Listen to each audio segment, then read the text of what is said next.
The 5th of December, 1872. Ship on the starboard bow! The captain of the brigantine Dei Gratia sights a ship in the Atlantic, 800 miles off the Portuguese coast. It appears to be unmanned and steering wild.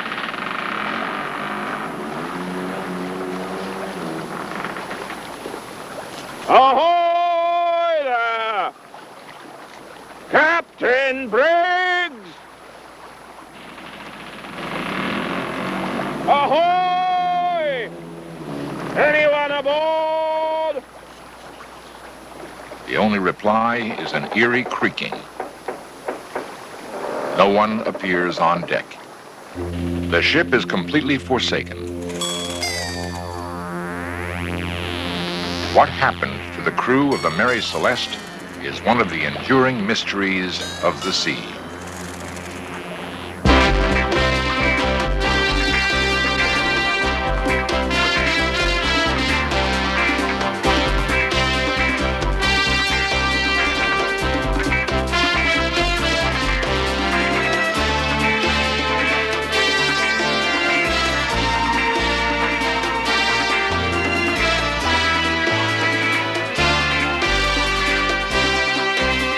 This series presents information based in part on theory and conjecture. The producer's purpose is to suggest some possible explanations, but not necessarily the only ones, to the mysteries we will examine. We represent the government of the United States of America. We have permission from your government to board your vessel. Today, Coast Guardsmen are accustomed to finding abandoned vessels. Stand by and prepare to be boarded. The first boarding is tense and dangerous. Nosotros tenemos el permiso de su gobierno a abordar su barco.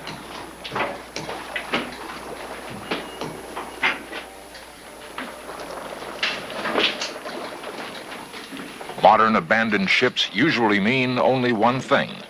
They're being used for illegal drug traffic. In the days of the great sailing vessels, however, derelict ships were not so easily explained, and no abandoned vessel has remained as mysterious as the Mary Celeste. Theories abound as to why the Mary Celeste was abandoned. It might have been the result of a prearranged salvage fraud, pirates, mutiny, a burst of deadly marine gas, or even a homicidal maniac, killing the rest of the crew one by one, dumping their bodies, and then committing suicide. To try to unravel the web of intrigue surrounding the Mary Celeste, we must examine a reenactment of that fateful voyage in the winter of 1872.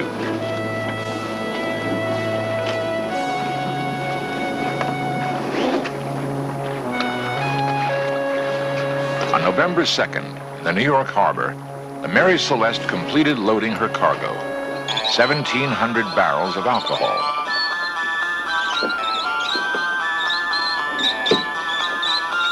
During the loading, 2 of the kegs slipped, damaging the longboat so severely it was put ashore as useless. A replacement could not be found, but the Mary Celeste still carried her yawl on deck. If absolutely necessary, it could accommodate the entire ship's company.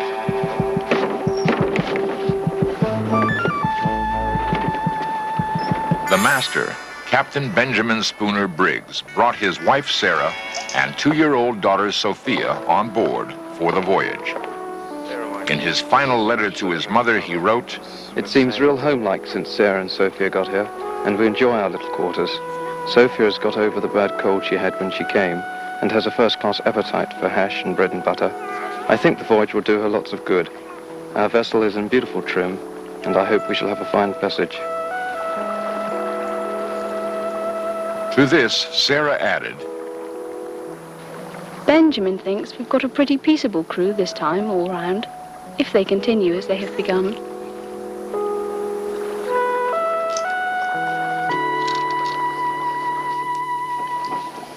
The night before the Mary Celeste sailed, Captain Briggs dined with Captain David Reed Morehouse of the Dei Gratia. This makes a change in this day and age, really. The 2 ships were moored side by side at the dock. very slipshod about it all. In light of subsequent events, this was a strange coincidence.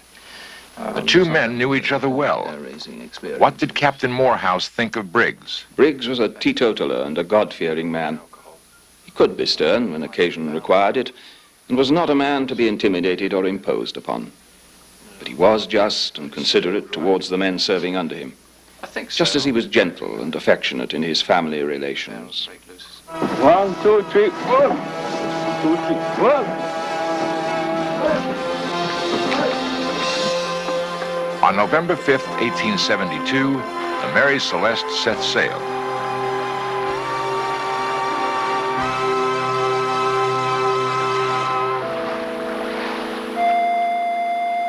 One month later, she was sighted by the Dei Gratia. The Mary Celeste was drifting, unmanned, 800 miles off the Portuguese coast. She would be sailed by a skeleton crew from the Dei Gratia to Gibraltar, where the official inquiry was held. At the British Admiralty Court, the proceedings opened with Captain Morehouse's description of his first sighting of the Mary Celeste. I reckon the way the yards were square, she was running before the wind when she was abandoned. It's possible the storm that we met at 4 o'clock that morning might have sent her round had she also met it. First time I saw her, 2 o'clock afternoon, her head was westward. The jib was trimmed on the port side, although she was on a starboard tack. She was yawing, coming up to the wind then, falling off. I judged something was amiss. I thought I saw a flag of distress at her yard, but subsequently it turned out to be a flapping sail. By 3 o'clock, we were about 350 yards off. I hailed her, but got no reply, and I couldn't see anyone on deck. So I sent Mr. Devereux, my second mate, over to board her, and in due course he signaled me to come over myself.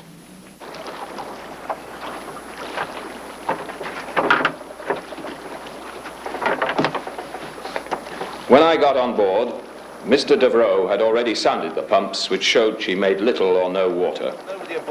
During the next hour, Captain Morehouse would carefully inspect every inch of the ship. The ship was perfectly sound. Her hull, masts, and yards were in good condition.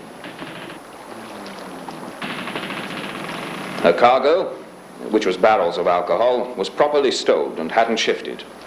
But the forehatch had been lifted off. This was only one of the many enigmas Morehouse would encounter.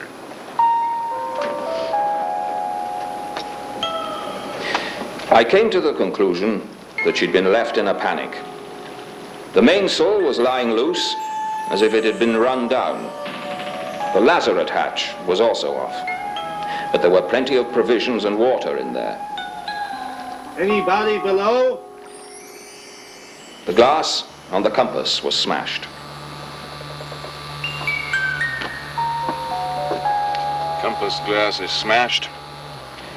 Together, we searched the ship from stem to stern.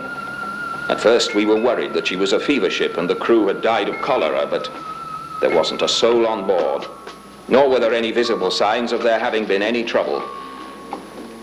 In the forecastle, oilskins, boots, and pipes were scattered about as if abandoned in great haste, and among the dunnage were articles of value you might have supposed their owners would have taken if abandoning ship. In the galley, everything was in good order, as it would be between meals. There was no wine, beer, or spirits on board. A child's clothing and toys were strewn about. And on the table was a sewing machine with a baby's pinafore on it and a number of small items lying on the table alongside.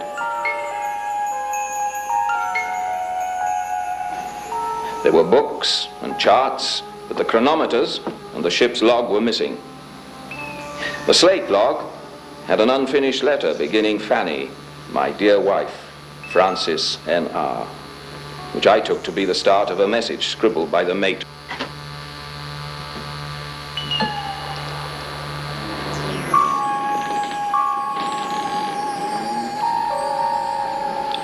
The ship's boat was missing.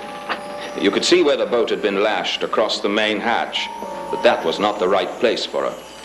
There were no signs of any tackle to launch her, but we usually launched our boat from the rail with only a tow rope to secure her.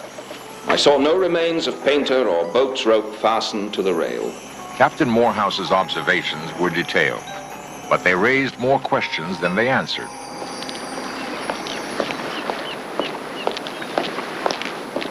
The man responsible for the official inquiry was Mr. Solly Flood, Her Majesty's Advocate General, Proctor for the Queen in her Office of Admiralty, and a legal bloodhound.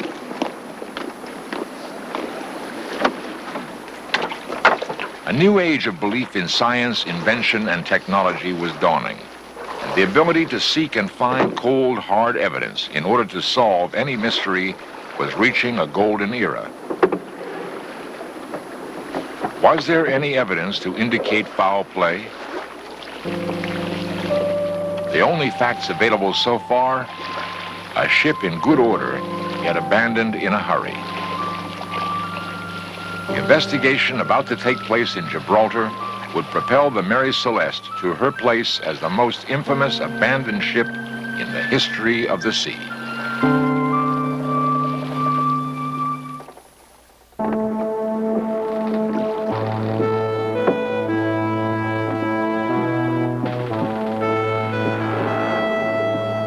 Advocate General Solly Flood boarded the Mary Celeste to examine it in minute detail. There was no appearance of fire or explosion or any other assignable cause of abandonment. She was well provisioned and it seems had encountered no seriously heavy weather. She was thoroughly sound, staunch, and strong, and in every way seaworthy and well found. But both bows had been recently cut by a sharp instrument.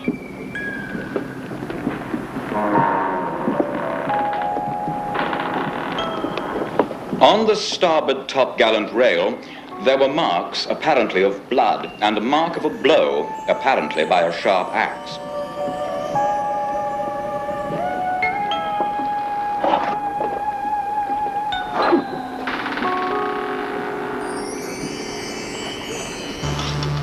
A sword appeared to me to exhibit traces of blood and to have been wiped before being returned to its scabbard. In the forehatch, a barrel, ostensibly of alcohol, appeared to have been tampered with. My object is to move the Board of Trade to take such action as they may think fit, to discover, if possible, the fate of the master, whose name was Briggs, his wife and child, and the crew of the derelict. My own theory, or guess, is that the crew got at the alcohol and in the fury of drunkenness murdered the master and his wife and child and the chief mate, that they then damaged the bows of the vessel so as to give it the appearance of having struck on some rocks or suffered some collision, with a view to inducing the master of any vessel which might pick them up if they saw her at some distance, not to think her worth attempting to save.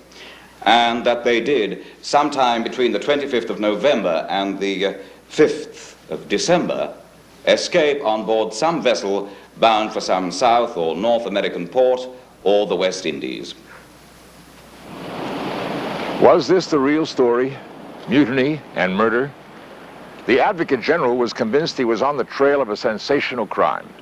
Soon, the story spread to the newspapers of the world and began to read like a modern detective yarn.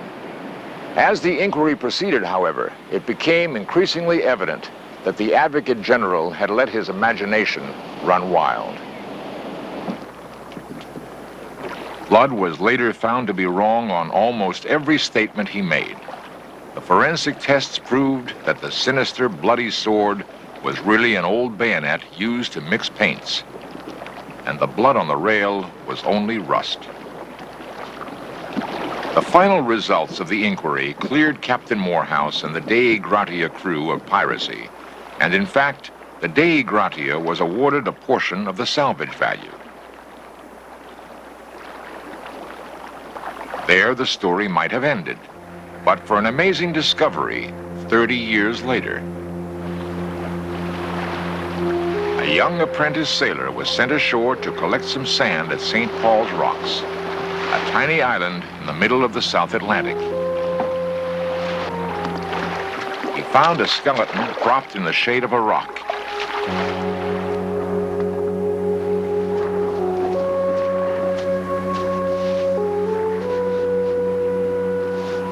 And beside it, a bottle stuffed with a soiled and faded letter.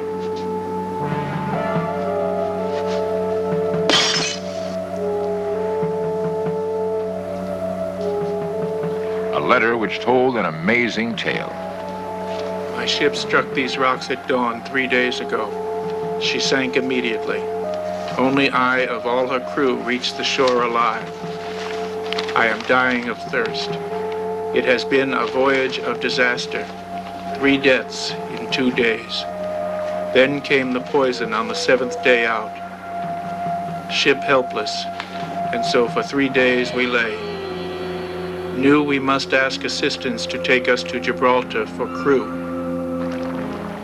Early morning sighted small brig becalmed. Mate said, take her crew. Went aboard. Captain asked why we came. His wife and child were with him. We left no one on board. The brig was called Mary Celeste. Years later, this tragic letter was brought to public attention in the London Daily Express. Was this at last the real clue to the mystery of the Mary Celeste? If so, why did the young sailor wait 9 years to publish the letter? Many people doubt its authenticity. It is just one of the hundreds of theories proposed during the last century. There is a universal sailor's superstition about ships born unlucky. And the Mary Celeste lived up to that superstition. From all the evidence collected, In Search Of proposes a logical explanation. The Mary Celeste had been at sea for 8 days. The hatches had remained closed because at first the weather was stormy. Gradually, though, the cold November chill of New York gave way to the milder latitudes of the Azores. The cargo of alcohol was stored in barrels made of red oak, an extremely porous wood. At least 8 of the barrels leaked badly during the voyage. Battened down under the hatches, the fumes mingled with the foul air of the hold. Was a potentially explosive mixture of gas forming? Off the Azores, the wind dropped to a gentle breeze. Taking advantage of the calm weather, Briggs probably ordered the ventilation of the hold, which may have set off a fateful chain of events.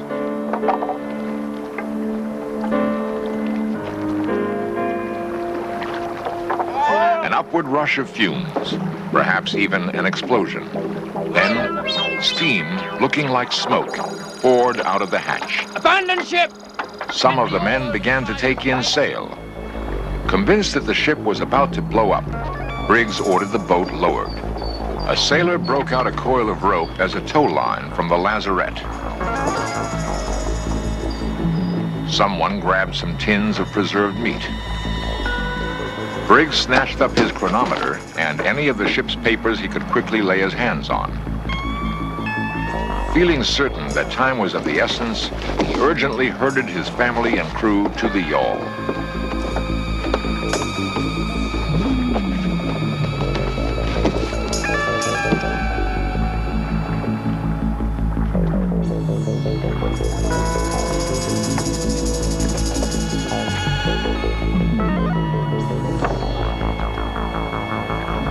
According to meteorological reports, a sudden squall blew up that day. Under the impact of a violent gust, the vessel may have lunged forward with a suddenness and force which broke the improvised tow line.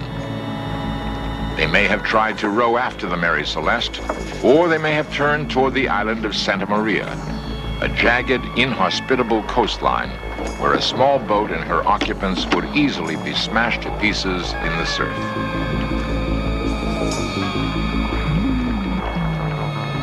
The wind shifted, however, so it seems more probable that the small boat was blown southeast, away from the island and out into the vast reaches of the Atlantic, to disappear forever.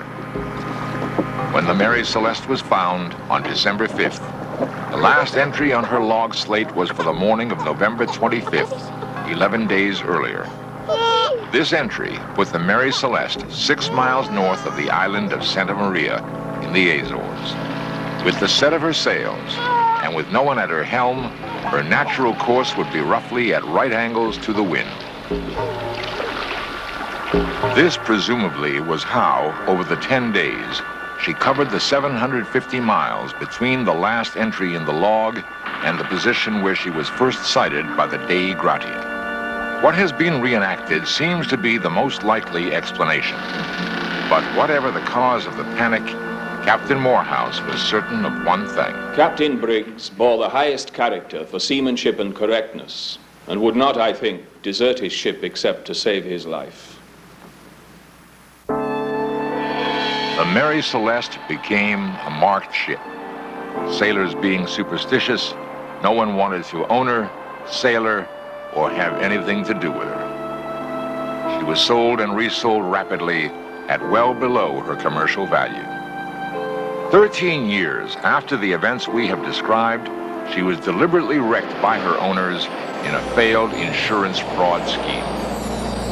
On Rochelle's Reef off Haiti, she quickly broke up. And today, there is no more trace of her than there is of Captain Briggs and his crew of that fateful voyage of 1872.